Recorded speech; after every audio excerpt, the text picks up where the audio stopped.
जय हिंद। इस वीडियो में हम देखेंगे 4 मेजर एक्ट के एमसीक्यू जो कि constitution of India, criminal procedure code, civil procedure code और इंडियन पीनल कोड। इन 4 मेजर एक्ट के 45 एमसीक्यू हम इनको सॉल्व करेंगे इसमें। So question number 1, that under article 15 of the constitution of India discrimination is not prohibited. Discrimination prohibit नहीं है on the ground of, तो प्लेस ऑफ बर्थ पे है, रेस पे भी है डिस्क्रिमिनेशन, रिलीजन पे भी है, प्लेस ऑफ रेजिडेंस के बेसिस पे नहीं है। So the option number 2 will be right. Article 12 का जो स्टेट है उसमें parliament, state legislature, local authority तीनों आ जाएंगी। Question number 3, article 25 of the constitution provide protection किस चीज़ से करता है? So that is with respect to freedom of conscience. Number 4, under which article of the Constitution direct that the state to bring about prohibition on consumption of intoxicating drink and drugs? तो इस case में article 47। Then next question number 5, the term equal pay for equal work, ये directive principle of state policy में आएगा। Question number 6, Keshavananda Bharti में क्या कहा गया था? ये कहा गया था कि that under the amendment under 368 all provision of the constitution, सारे जो कॉन्स्टिट्यूशन का प्रोविज़न है including those instant in fundamental right could be amended. तो फंडामेंटल राइट भी अमेंड किया जा सकता है 368 के अंडर में। Number 7, directive principle of state policy के रिस्पेक्ट में स्टेटमेंट चेक करना है, like it is in the nature of ideal of the state, तो ये स्टेटमेंट राइट है। Number 2, directives influencing and shaping the policies of state, ये भी right है। Number 3, non enforceable through courts, ये इन्फोर्सेबल नहीं है कोर्ट्स के through. Next question number 8, article 39E of the constitution, ये क्या है? Equal justice. Question number 9, which article of the Constitution of India permit the state to make special provision for children? So that is 15 sub clause 3. Then Supreme Court can be moved under Article 32 of the Constitution of India for the enforcement of, so that is fundamental right. Next is CPC के question है कि provision for settlement of a dispute जो कि outside court has been provided under section, so that is 89। Corollary order हो जाता है order 10। Question number 12, which one of the following mode of settlement of dispute outside the court has not been provided in section 89 of CPC? कौन सा mode 89 में नहीं provided है? Arbitration, conciliation, negotiation, mediation, तो negotiation नहीं provided है। Question number 13, section 89 of the CPC provide that the court shall attempt settlement of a dispute, तो इन all cases नहीं, in cases where both parties specifically plead for settlement, ये possible नहीं है। In case where at least one of the parties plead for settlement, no. Last वाला option, in case where the court is satisfied that there is a possibility of arriving at a settlement that may be acceptable to the both the parties, तो ये ज़्यादा option ठीक है। Number 14, the object of oral examination under order 10 rule 2 sub clause 1 of the CPC, ये क्या होता है? To elucidate matter in controversy in the suit. आप ये फाइंड आउट करते हो कि एक्चुअली कंट्रोवर्सी क्या है। So next 15, a suit can be referred to arbitration under section 89 of CPC. कब? जब consent of all the parties. Number 16, the court under section 89 CPC can refer the dispute for, तो mediation, arbitration, conciliation या mediation, और इन सबको भेज सकते हैं। ऊपर वाले में देखा था हमने कि नेगोशिएशन नहीं है। Then number 17, CPC में select the correct answer in an appeal by an indigent person, तो the right option will be the government pleader or the respondent may dispute the truthfulness the settlement in affidavit made by the appellant, तो ये दोनों party इसके against में claim कर सकती है। Question number 18, court can direct the parties to opt for any mode of ADR alternative dispute resolution in CPC under provision of, तो यह order 10 rule 1A। Number 19, the provision laid down in section 89 of CPC related to, तो ये adjudicatory भी होता है and non adjudicatory process. Number 20, if a case on reference under section 89 CPC is settled by ADR mode, तो उस case में plaintiff क्या होगा, plaintiff is entitled to refund of the court fees के लिए वो इंटाइटल हो जाएगा रिफंड के लिए. अब क्वेश्चन है IPC का कि E और B indulge in fighting and exchange blows in cinema hall in the middle of a movie, there is guilty of affray. Then next 22, as per IPC, a document whereby a person acknowledges that he lies under legal liability, acknowledge कर रहा है कि वो legal liability में आ रहा है, so that is a valuable security.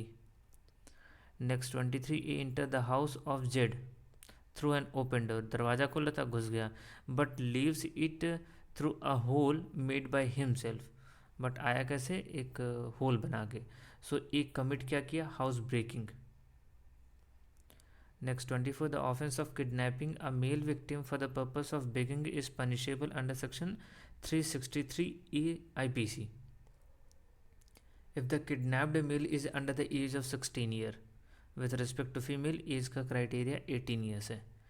IPC word public servant denotes a person falling under, तो commission officer in the military, जज जो कि एम्पावर होता है, every officer of court of justice, सब आ जाएंगे. नेक्स्ट IPC का which of the following is false, गलत क्या है in respect of section 34 and 149.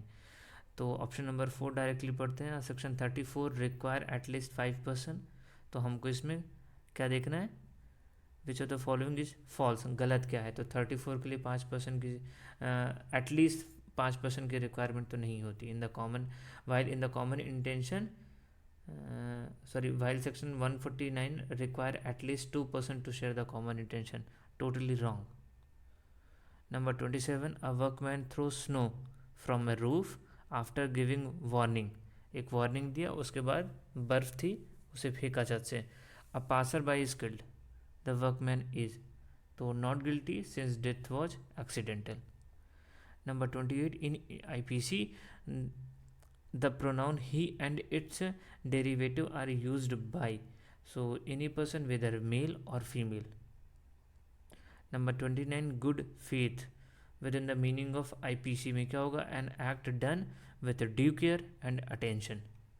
Number 30, in calculating fraction of term of punishment, section 57 of IPC prescribe that imprisonment for life shall be reckoned as equivalent to imprisonment for, so that is 20 year.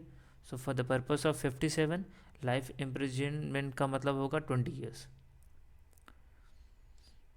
Then 31, apart from wife, children and parents, the following person is also entitled to claim maintenance under section 125. तो इनको छोड़ के wife, बच्चे और parents को छोड़ के और कौन ले सकता है, so the grand parents.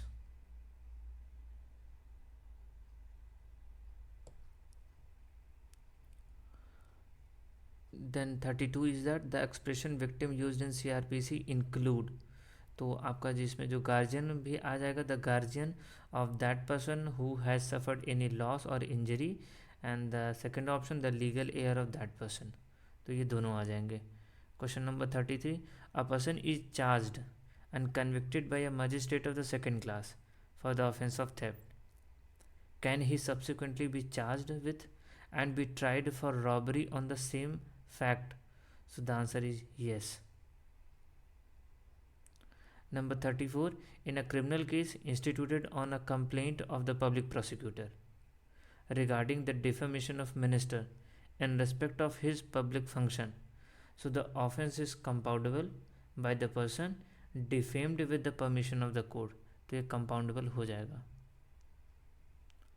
35, following proceeding shall not be set aside when conducted in good faith by a magistrate not empowered by law. So मान लीजिए उसने कोई वारंट इशू कर दिया 94 में, या 176 की कोई इंक्वेस्ट प्रोसीडिंग है, या to order the police under section 155 to investigate an offence, तो ये सारे केसेस इस केसेस में proceeding shall not be set aside. Question number 36, which of the following is an incorrect statement, गलत ढूंढना है इसमें, about section 357 A CRPC. So the wrong one is compensation may be recommended by the court only after the conviction. So that is wrong. Conviction के बाद ही recommend नहीं करोगे. Number 37, for the offence of section 376 D IPC, the compensation payable by the state government under section 357 A CRPC. तो ये होगा number option number 2, shall be in addition to the payment of fine to the victim. ये as addition मिलेगा. Then number 38, an offence can be compounded at which stage, तो ये होगा all of this, appeal, revision, trial, इन सब में आप compound कर सकते हो. 39, under section 125 of the CRPC a magistrate, तो उसके पास पावर होती है, has the power to grant interim maintenance and the expense of proceeding. Number 40, right of an accused for plea bargaining in India relates to, तो ये है sentence bargaining. Number 41, provision related to plea bargaining are applicable to, तो ये है इन तीनों में से, like offence affecting socio economic, ये भी एग्जाम्शन में आता है. अगेंस्ट वीमेन है तो भी नहीं लगेगा. And then offence against children below 14 years है तो भी नहीं लगेगा. Number 42, the court under section 265B sub clause 4 CRPC shall on the application for plea bargaining by the accused to satisfy itself that it is made voluntarily to examine him in camera. Then 43, when a person who would otherwise be competent to compound an offence under section 320 subclause 4A of CRPC is an idiot or lunatic, उस case में क्या होगा, तो कोई भी person competent to contract on his behalf, जो उसके behalf में कॉन्ट्रैक्ट कर सकता था with the permission of the court, वो कंपाउंड कर सकता है. Number 44, a quantum of compensation to victim of an offence is decided by which authority, तो ये हो जाती है आपकी, क्या हो जाती है, डिस्ट्रिक्ट लीगल सर्विस अथॉरिटी और स्टेट लीगल सर्विस अथॉरिटी दोनों. And the last question, free of cost medical treatment to the victim of any offence covered under section 326A, 376, 376 EIPC is to be provided by, तो all hospital public और private, तो ये सब के लिए दिया है. So this is all about 45 question, Consti, IPC, CRPC and CPC. So thank you for watching. Comment below for any suggestion.